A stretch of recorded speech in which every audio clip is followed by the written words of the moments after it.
Nothing is beyond you. This is the story of the rise of an idea that has come to dominate our society.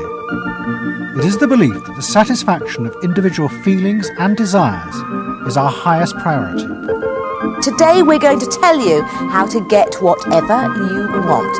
I wanted to live a different life that wasn't available to me in the image I was born. I'm here, look at me, notice me. Previous episodes have shown how this rise of the self was fostered and promoted by business. They had used the ideas of Sigmund Freud to develop techniques to read the inner desires of individuals and then fulfill them with products.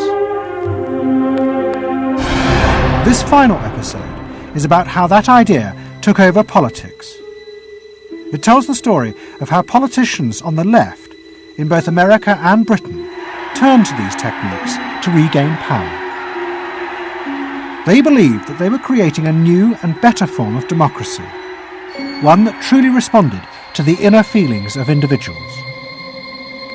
But what the politicians didn't realise was that the aim of those who had originally created these techniques had not been to liberate the people, but to develop a new way of controlling them in an age of mass democracy.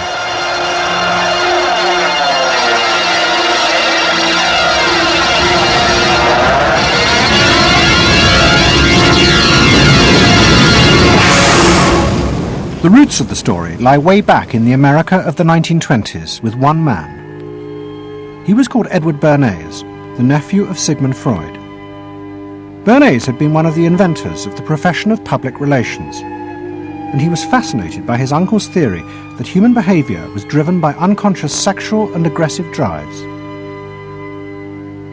Many of Bernays' clients were large American corporations, and he was the first person to show them how they could sell many more products if they linked them through images and symbols to those unconscious desires that Freud had identified.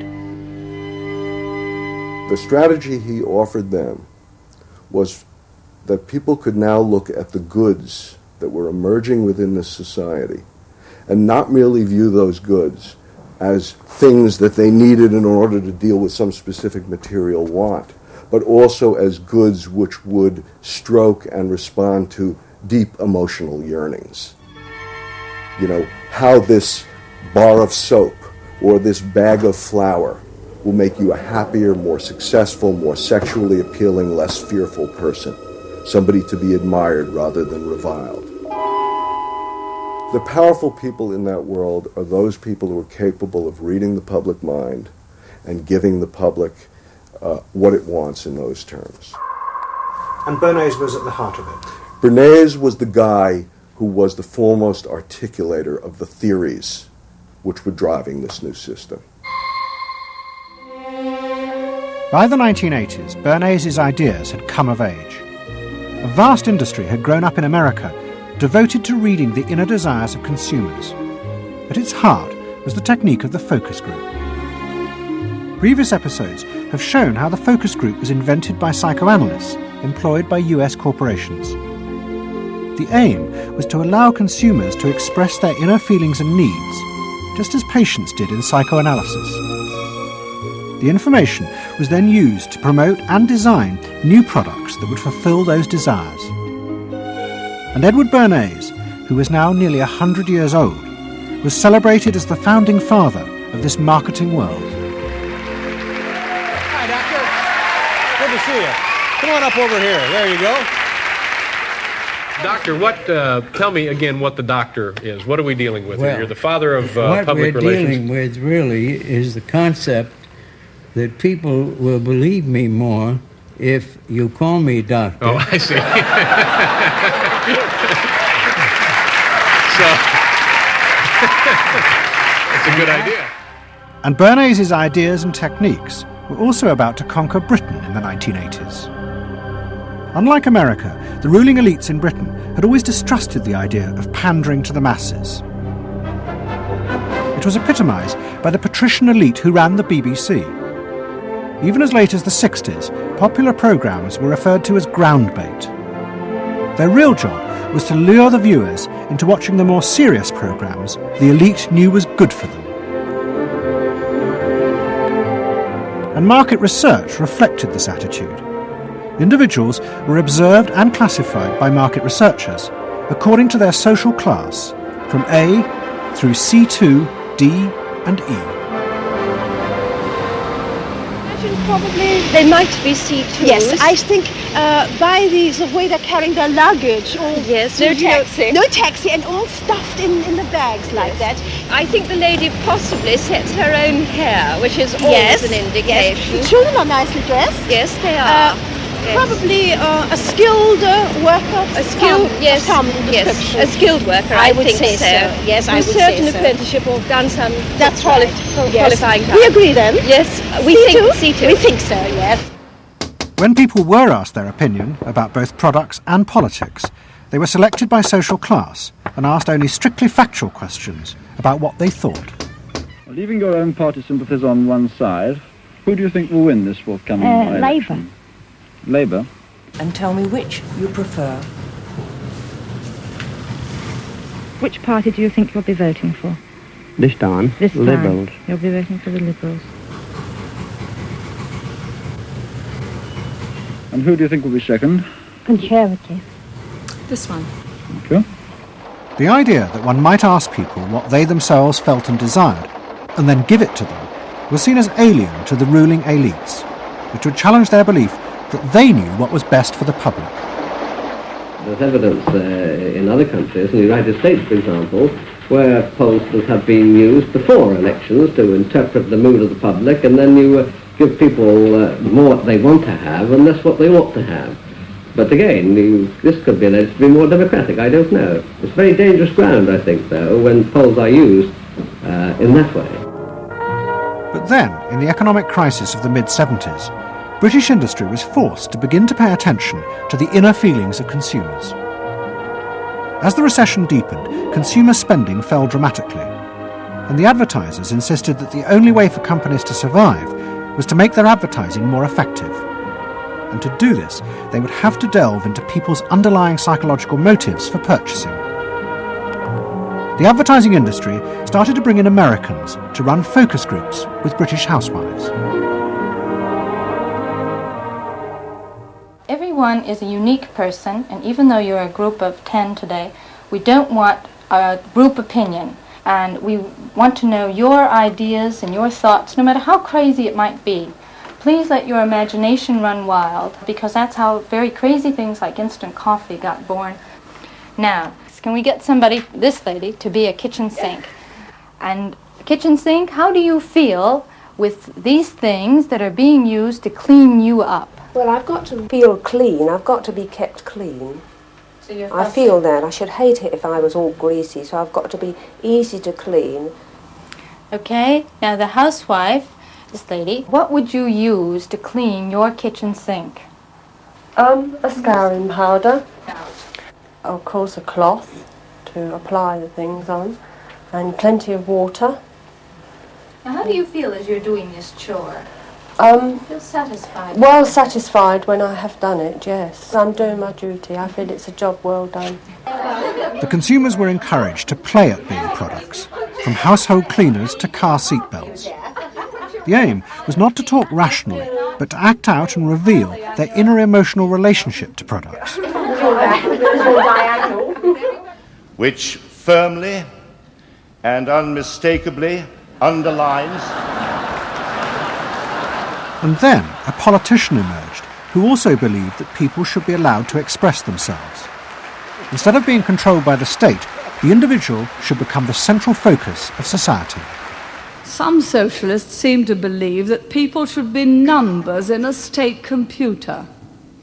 We believe they should be individuals. We're all unequal. No one, thank heavens, is quite like anyone else, however much the socialists may pretend otherwise. And we believe that everyone has the right to be unequal, but to us, every human being is equally important.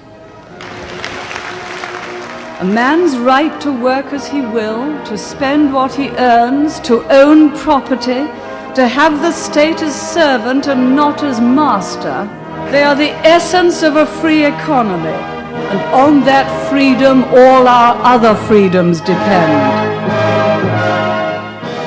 Mrs. Thatcher's vision was of a society in which the wants and desires of millions of individuals would be satisfied through the free market. This, she believed, would be the engine to regenerate Britain. And with her ascent to power, the advertising and marketing industries flourished. Their task was to find out what the British people really wanted and then sell it to them. In this new climate, the focus group flourished, and those who ran them borrowed from the techniques of psychotherapy to delve ever deeper into people's feelings about products.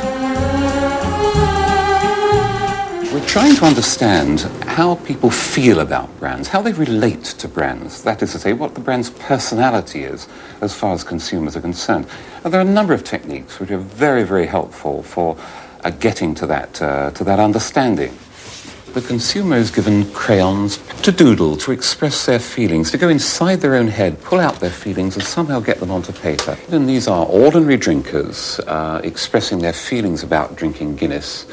Here you see a rich, very female aspect of Guinness. So if you were describing a woman who somehow to you had that character, what sort of person is it? Paula Yates, who used to lay in bed, surrounded with magazines and chocolates like a 50s starlet. Out of this research, the marketeers began to detect a new individualism. In particular, among those who had voted Conservative for the first time in 1979. They no longer wanted to be seen as part of social classes, but to express themselves. And crucial to this were the products they chose to buy. We identified that there was this trend towards what might be called individualism, where people wanted to still be part of a crowd, but to express themselves as individuals within it, to have their own personalities, to be, I suppose, their own men. I didn't want to be the same as everybody else. I wanted it to be a little bit different, a little bit individual. It's quite individual upstairs. It's not remarkable, but I think it's quite individual. It is expensive. It's Italian. It's Italian, it's expensive, and it's good quality. A little bit different. Yeah, we want to set our own standards, so nobody else has got what we've got. We just didn't want it Be the same as everybody else. We just want to be different. Business responded eagerly to this new individualism, and it soon became one of the main forces driving the growing consumer boom in Britain. Using the data from the focus groups, manufacturers created new ranges of products that allowed people to express their individuality. Business also recategorized people. They were no longer divided by social class, but by their inner psychological needs. If the primary need is security and belonging, we call the groups mainstreamers. If it's status and the esteem of others, then it's aspirers. If it's control, it's succeeders. And if it's self-esteem, it's reformers. And this new marketing culture began to take over the institutions previously dominated by a patrician elite, in particular the world of journalism. The assault was led by the profession of public relations.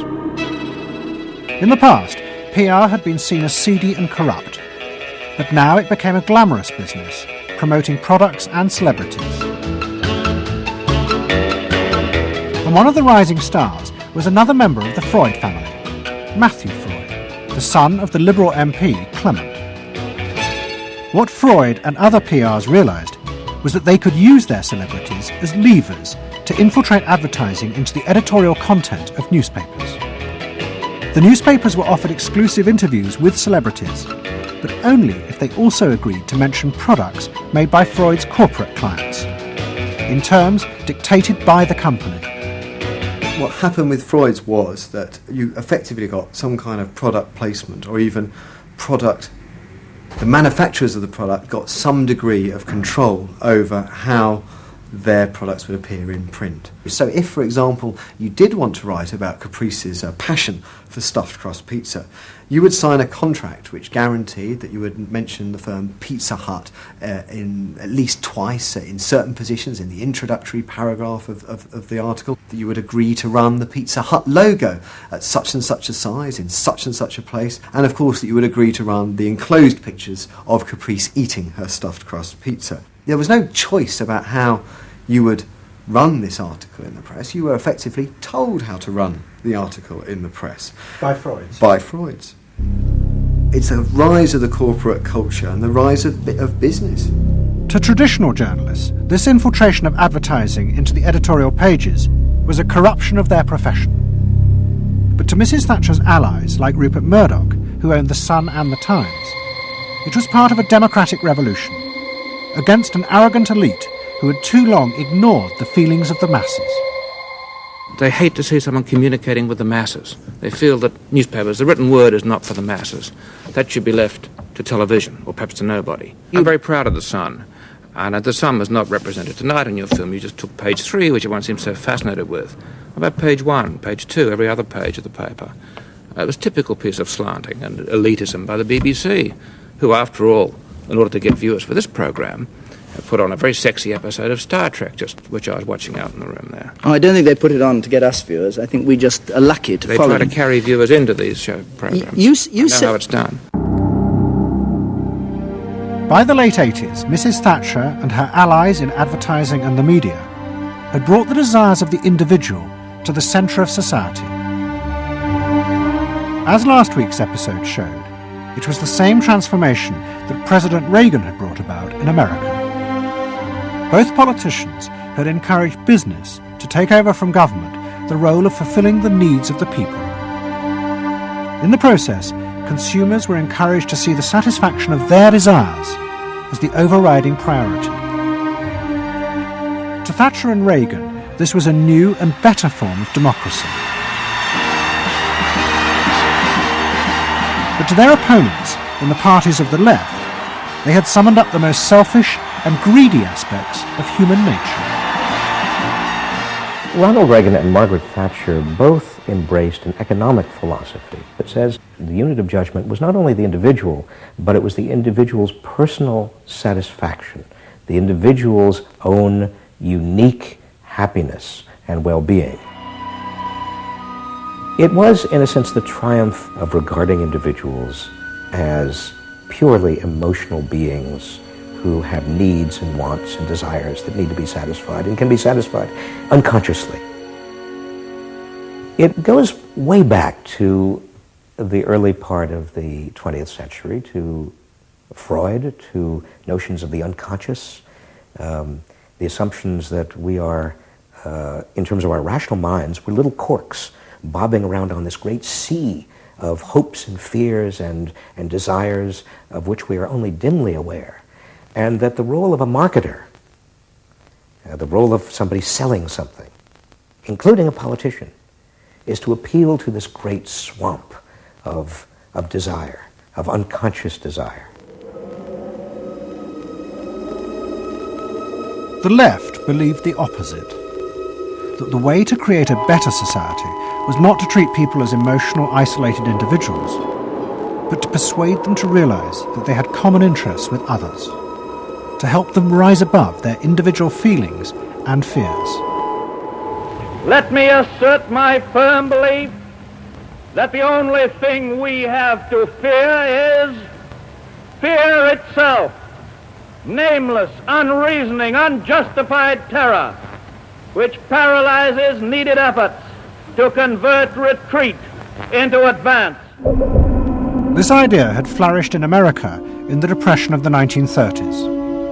President Roosevelt, faced with the chaos caused by the Wall Street crash, encouraged Americans to join together in trades unions, to set up consumer groups, and to pay for a welfare system for those trapped in poverty.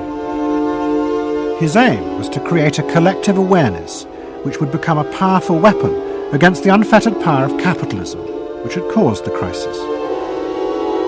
That idea had driven the Democratic Party for 50 years. But now, Roosevelt's inheritors railed vainly against the effects of the self-interest encouraged by President Reagan. There is despair, Mr. President, in the faces that you don't see. Maybe, Mr. President, if you stopped in at a shelter in Chicago and spoke to the homeless there. Maybe, Mr. President, if you asked a woman who had been denied the help she needed to feed her children because you said you needed the money for a tax break for a millionaire or for a missile